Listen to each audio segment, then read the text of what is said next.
A very warm welcome to StudyIQ, my dear friends. I hope you all are doing good. This is Prashant Mauni, and let's start our day with Lao Tzu. Loss is not as bad as wanting more. This means that when we are not satisfied with the things that we have, we enter into a vicious cycle of pain and misery, because it always, we will always be running after things that we don't have, rather than appreciating the things that we possess. With this, dear friends, StudyIQ provides you with pen drive and tablet courses for various different examinations. To know more about it, check out studyiq.com. You have our numbers here just in case if you have any question queries, and you have chat support available on our portal as well to help you. With this, dear friends, the first item that we have is pertaining to Brahmaputra River. I'm sure you know that it is a transnational river, right? 3 countries are associated with this river.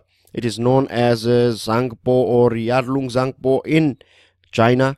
It is known as Brahmaputra in our country, India. And when it enters Bangladesh, it is known as Jamuna. So these are the 3 important, you can say, a GK sort of thing for you. You can see here it starts from this Mansarovar point in Tibet, which is part of China.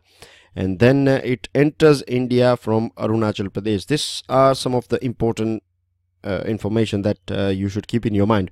Here is a very important mountain here. I'm not providing you the name of the mountain. This could be a question for you guys, right? Do let me know the name of the mountain from where it makes a turn, right? This Yarlung Zangpo. Right, so that's basically everything about it. Now let's see what we have got in this article. It talks about this water treaty or between India, Bangladesh and China when it comes to this Yarlung Zangpo or Brahmaputra River. The important thing is that if we go back, it was in 1950s. At that point of time, it was said in China that the water of this Yarlung Zangpo should be diverted and provided to this Xinjiang province of China, which is a water-starved province. And of course, this is not allowed because it is an international river, and if China is diverting this water to other parts of other provinces, right, then of course it is going to impact the quantity of the water that India receives, and of course the Bangladesh as well. So this is something that is not acceptable as per international laws, and if you are doing anything, if you are creating any project or something, then you have to pass all the reports and things like that. Now it is in news that 1,000-kilometer tunnel is being constructed by China, and it is believed that it will be used for diversifying this water, diverting this water to different parts of China. The other thing is that both India and Bangladesh together are a bit unhappy about this thing. They have raised alarm as well, because both of this are downstream. You can say they fall in the downstream zone of this mega river.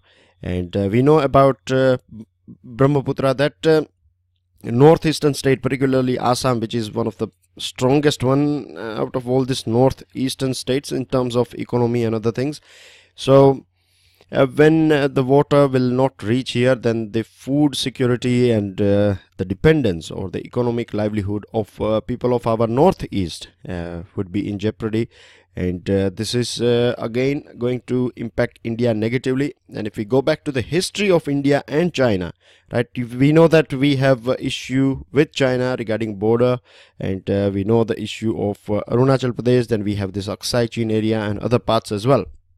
But even during the time of 2013's this border dispute, right, incursion that was been made by this Chinese army, at that point of time as well, we were fine, or the agreement or the things about which we agreed on Brahmaputra River was carried on and respected, right? And the way China is dealing with other countries like India and other countries, Bangladesh, there are 4 critical points that are mentioned here, right? And they are a bit important here. See, what is happening is with the help, China is basically it is treating India differently when you compare it with other countries, say for example Bangladesh, because the report that every year that India gets from China, it charges us somewhere around $1 lakh, but Bangladesh gets that report for free, right? What China is trying to do here is it is trying to project itself as a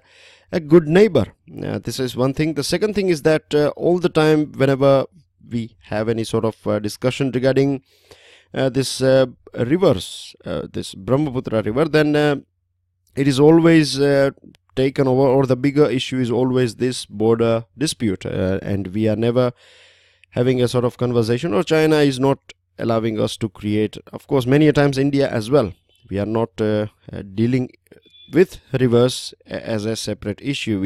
Everything is falling under this big umbrella of border dispute. The third thing is that it is shifting towards this multilateral agreements with different countries. Of course, we know that India has not accepted this Belt and Road initiative, and if you see other countries, this Mekong River, right here is your Mekong River. So you can see Mekong again starts, it originates in China, and then it enters into this ASEAN countries, and then finally in South China Sea you see the mouth of this Mekong River. So China has means it has made some agreements with this 5 countries through which Mekong flows, and this is all part of this BRI. So it is promoting BRI as well. It is using this Mekong as a waterway for transporting goods and things to this part. So in this way, these countries are bit okay with China's little bit of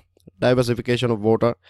And the last thing is that India is always playing a sort of victim card when it comes to this thing. We have to change this stance of ours, because this is not going to help us. We have to have clear strategy when we talk about water, international waters, right? And again, we have to project ourselves as well, because with China, what we are saying is we are playing a victim card. We are saying that we are the victim of ill treatment of China, but at the same time, when we compare ourselves with China, then we find that we are doing the same thing with Bangladesh as well. The importance of Tista River is very much for Bangladesh and the people of Bangladesh, farmers of Bangladesh, and still we have not managed to sort out this Tista River agreement. So this is the second thing. And the third one is that if we are going to take a stance, then we have to take a tough stand, and it should be something similar to what we did in Doklam as well as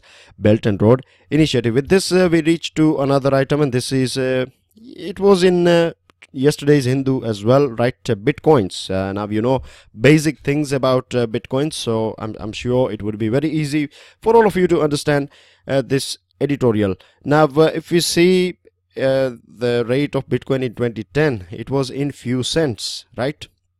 Cents is equivalent to paisa, for example. So it was in few cents, and as you can see now that it has touched $11,000 per Bitcoin. Can you imagine? $11,000, which is not a small amount at all. And in 2017 alone, you can see the price rise of Bitcoin has been up to over 1000%. This is a sort of a red flag as well, because what has happened with the Bitcoin, that has means you can see the rocketing price, or the rocketing, you can say, increase in the price 1000%. So this is a bit of scary situation, and this is not something that has been said by me alone, right? If you see JP Morgan's chief executive officer Jamie Dimon, he has said, he has termed Bitcoin as a fraud, and so has Morgan Stanley as well. They say that the acceptability of this Bitcoin is virtually zero, because any currency, remember, the fundamental value of any currency is based not on its underlying technology, whether you are using this cryptocurrency or whether you are using internet or anything, no, but the general acceptability as a money for purpose of commerce. And that's why you see that if you observe our rupee notes, may it be 2000 rupee note or 1 rupee note, you will find that RBI is guaranteeing, right? RBI is taking the responsibility of that particular note. It is saying that this money we take guarantee, etc. So it is backed up by a formal system. And nowadays we know that yesterday we were talking about that Japan and there are other countries that are using this, or they have started accepting Bitcoin. But the thing is, they are doing it for because there are many factors, right, running after it. Let me give you a small example of Japan. And the thing is, the economy is down at present. And if you talk about Russia, then we know that narcotics and then you have this gas money. Russia is facing sanction. So because of that, this could be some of the reasons why many countries have started, you can say, accepting Bitcoins. But still, as you know, it is a bubble and it can burst anytime, and this sort of bubbles are driven by emotions rather than a proper value. So this is the most scariest part of this thing. And as you can see here, this is the picture here, and you never know whenever this thing will fall down or when this bubble will blast. At that point of time, many people will become poor. The second item that we have is a third item, I beg your pardon, is pertaining to gag. Gag basically means a sort of restriction on free speech. Now there are two examples that we have here. The first one is this one, CBI court, right? A special CBI court has prohibited the press from reporting proceedings of the court pertaining to this Sohrabuddin Sheikh and Tulsi Prajapati fake encounter case. The second one is Allahabad court a couple of days ago has also asked media not to report on this hate speech case that is going on against Chief Minister of Uttar Pradesh, Yogi Adityanath. The case is of 2007 or something. Anyways, now here is a very interesting quotation from a great British judge. I'm not sure about whether he's great or not, but the person who has written this article is a Delhi-based lawyer, so we can understand that this person would be a very reputed person, Lord Diplock. So what he says that if the way that courts behave cannot be hidden from the public ear and eye, this provides a safeguard against judicial arbitrariness and idiosyncrasy, and maintains the public confidence in the administration of justice. This is right, because when things, right, if you remove all this opaqueness that we find, or if there is any with the courts or the way courts or the justice system is working, when public or the people, when they can observe and when they are allowed an access to the things that are going on, in this way the people will keep an eye, and it will make the whole system more transparent. Now there has always been, you can say, a sort of ambivalent, or you can say opposite, or I would rather use a word paradoxical situation, that at one point of time in different if we go back, then we find that at some point of time Supreme Court has endorsed, or you can say protected, free speech. At the same time, we find that it has many a times came out with such sort of decisions that we can safely say that they are a bit of judicial overreach. Now a court, right, pertaining to this, there is an interesting thing with this Jolie LLB 2. It is a movie, and a court said that this bits should be you can say cut and deleted from this film. Now remember, it is this film certification body that is the main body to decide, not the courts. The second thing is with the national anthem. The debate is still going on whether it is courts, you know, whether they are entitled to come out with this sort of decision. And then Advertising Standards Council of India as well has been asked by the court, or based on one particular product, court has said that you should get clearance from this thing and that thing, etc. So many a times we find this sort of situation as well in our country, that courts are crossing that Lakshman Rekha that we know. The other thing is that the main job of the court is to deliver justice, right? And a functional democracy is defined by justice system that is open, transparent, and above all public. When you stop press from reporting this sort of things, or any sort of cases that are going on, then you are in fact putting a sort of veil on this proceeding. The other thing is we can understand there are some cases, sensitive cases, or you can say there are cases that are pertaining to national security and things like that.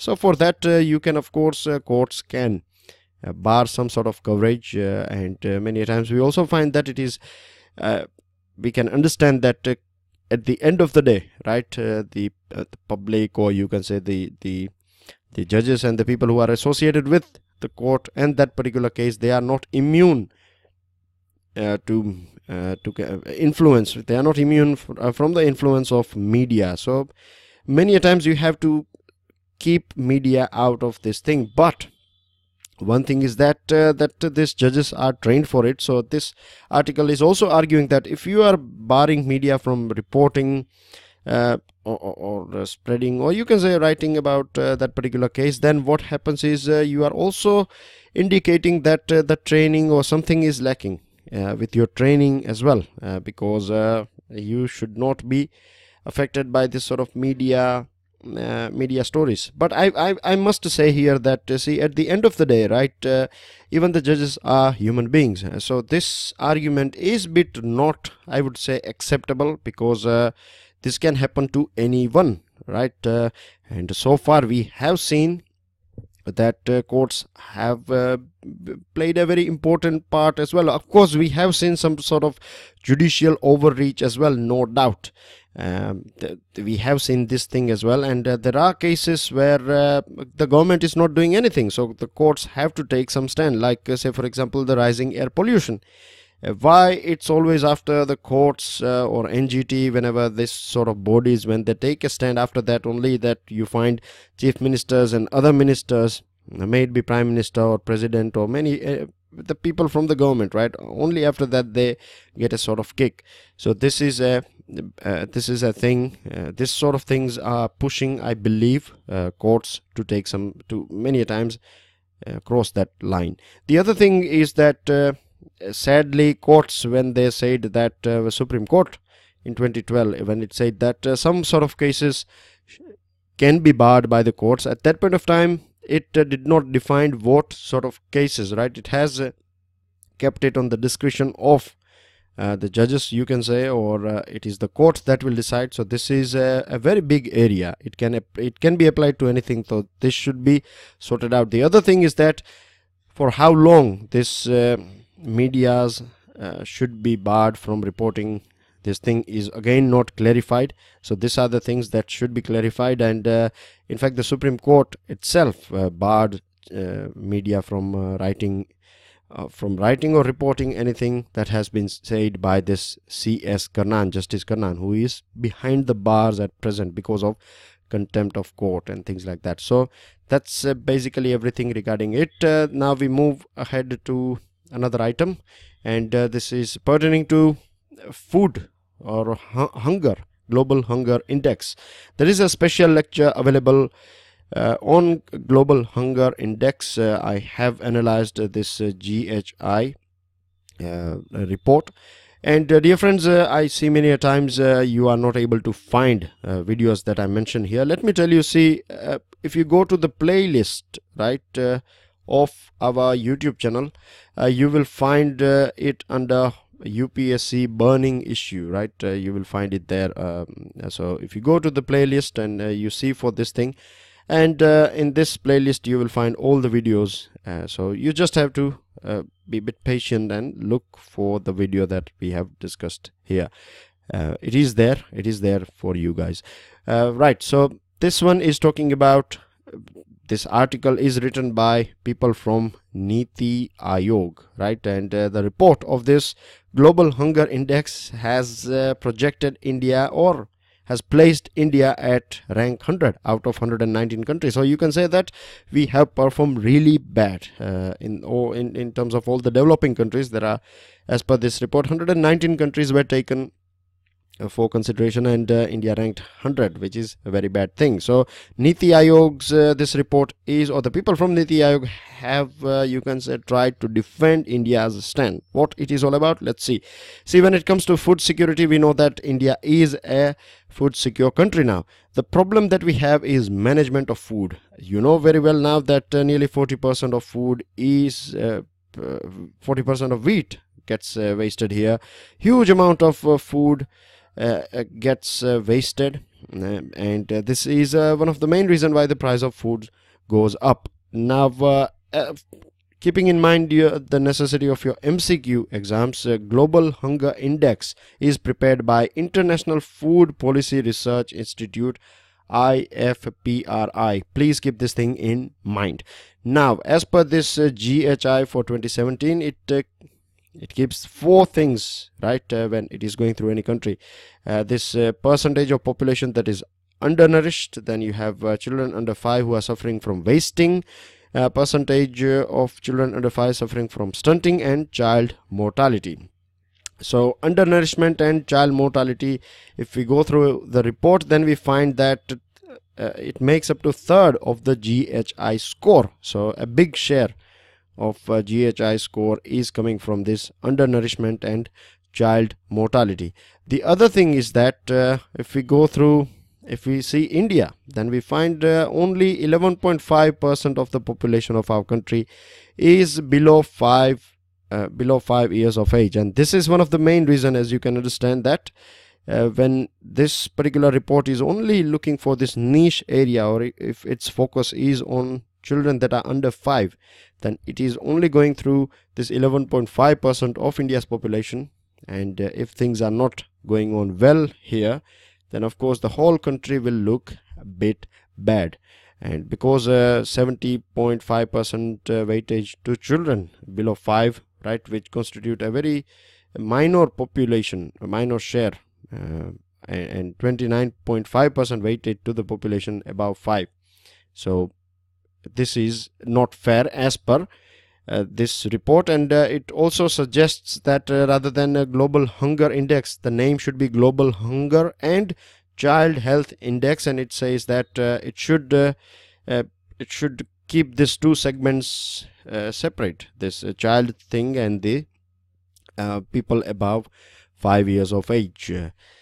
And they also talk about this energy norms and the methods that are used at present, because as per this Food and Agriculture Organization, this one is again a very important body.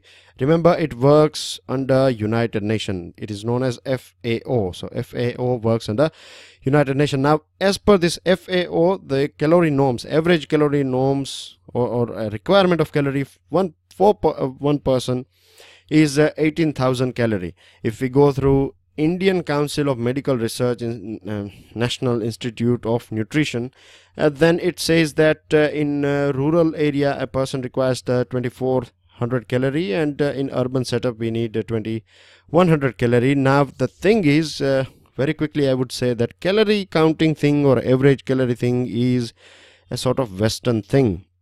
If we go back, at one point of time we are promoting Ayurveda, yoga and things like that, and if you study a little bit about Ayurveda and yoga, then you find that every person, every individual, right, has a different sort of body, and you can observe this thing with any twins as well, right? You will find that one boy or a girl out of this twin kins, they would be having different sort of diet. One would need 2 chapatis, the other one might need 4 or 5 chapatis, right? So everything, it depends on our body. And calorie counting thing is something that is, but even if we are going through this calorie counting thing, then we have to keep in the mind the changes that have taken place around us, because these things are quite bit outdated.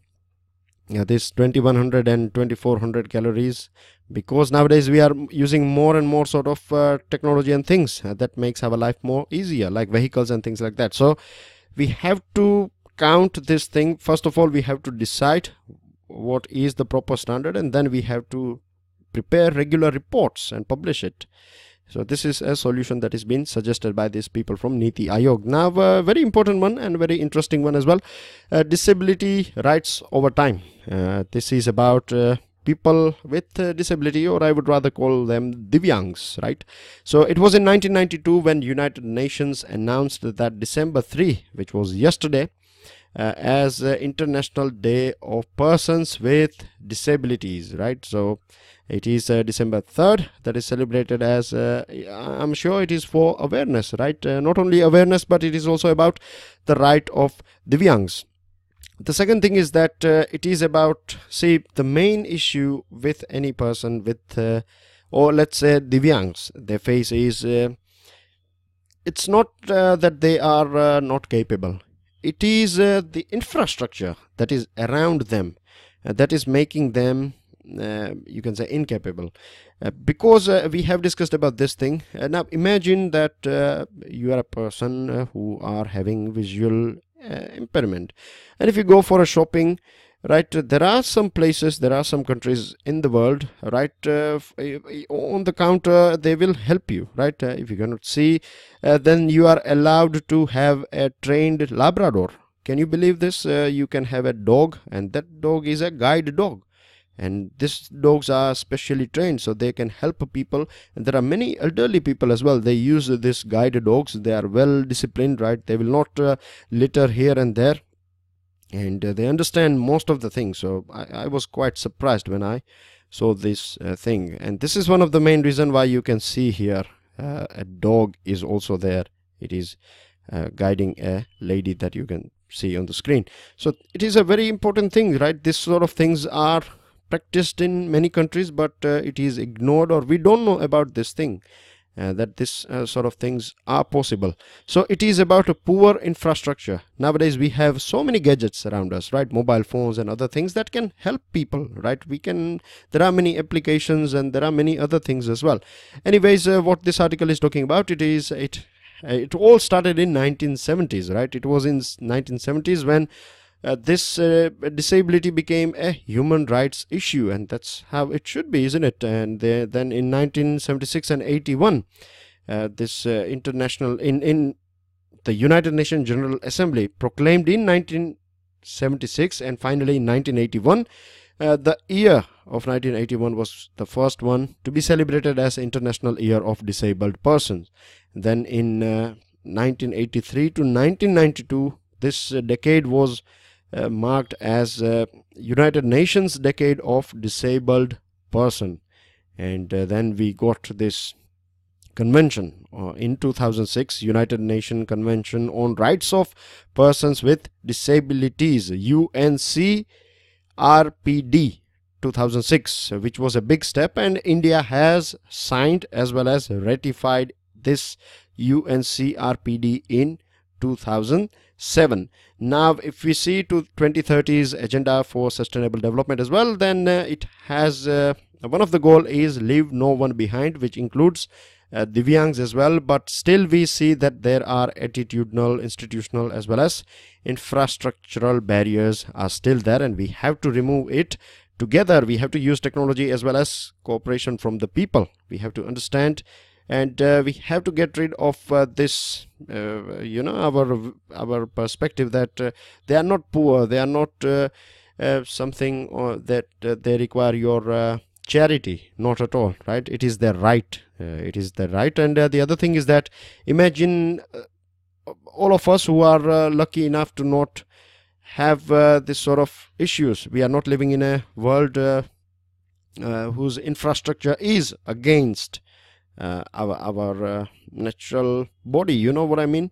So at one point of time, every one of us, right, we know that India, every year you have some 5 lakh people being Divyangs because of accidents, and everyone is hopefully going to grow old, and when you pass certain age, at that point of time as well, you are in the same situation, isn't it? So everyone is going to go through this thing, or someone's family member. I'm sure you might have observed that our grandparents or great grandparents of many of us, they are literally, you can say, not they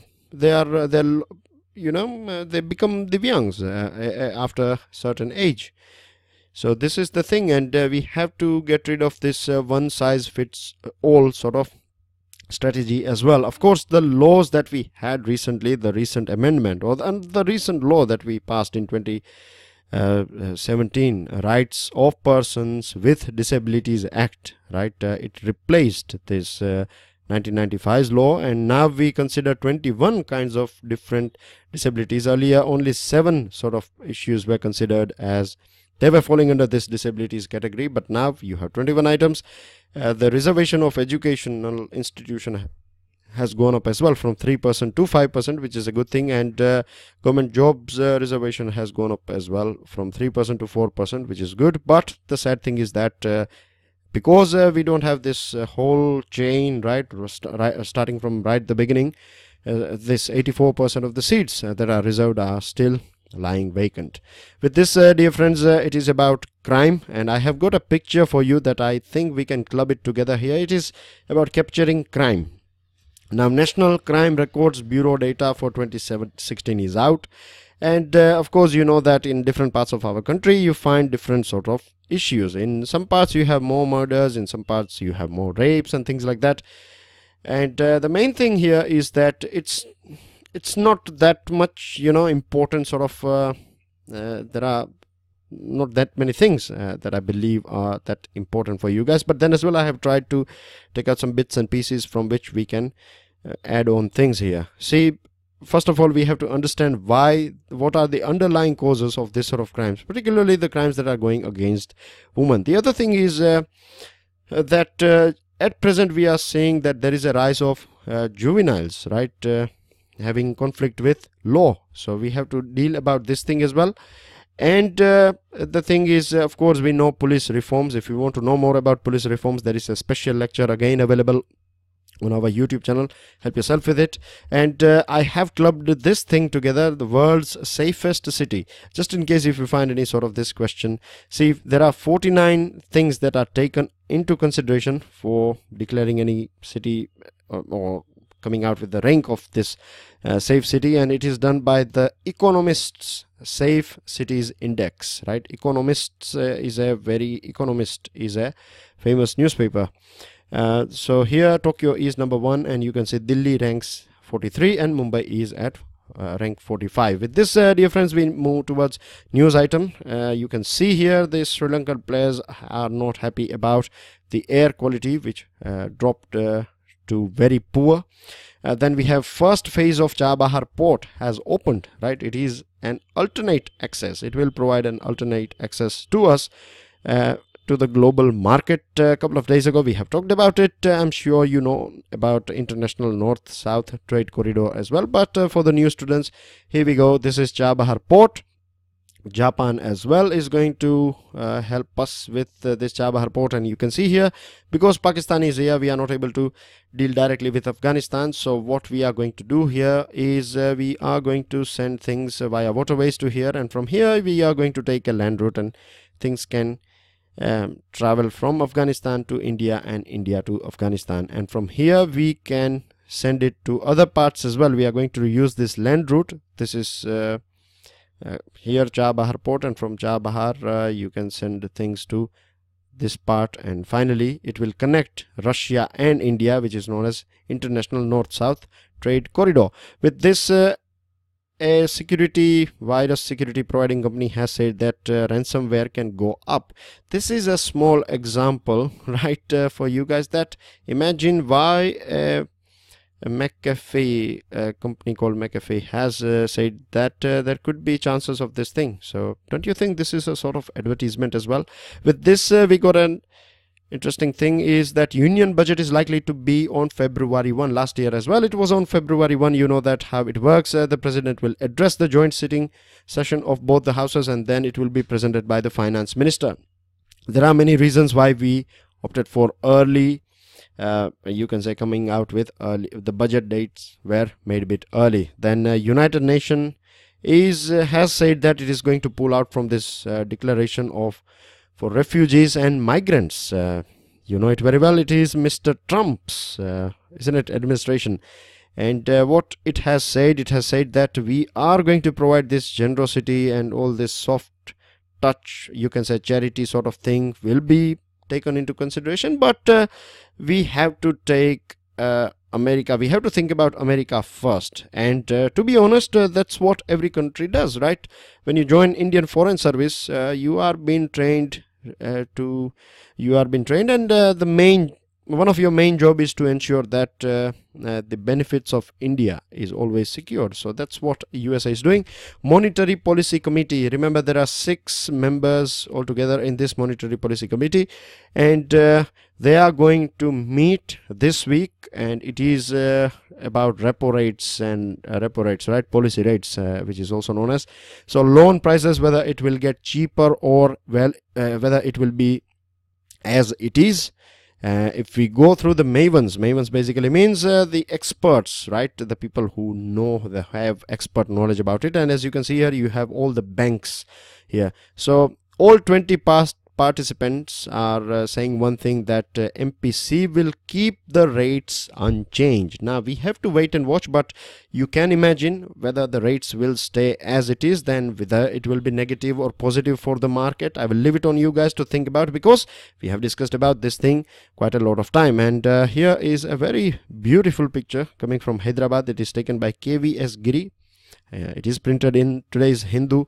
And you can see here the moon, and it is called, this phenomena is called super moon, because this is the time when moon comes a bit closer to the earth. So very beautiful picture here. With this, dear friends, I haven't got that many answers regarding yesterday's question, so I am you can say, presenting it to you in front of you.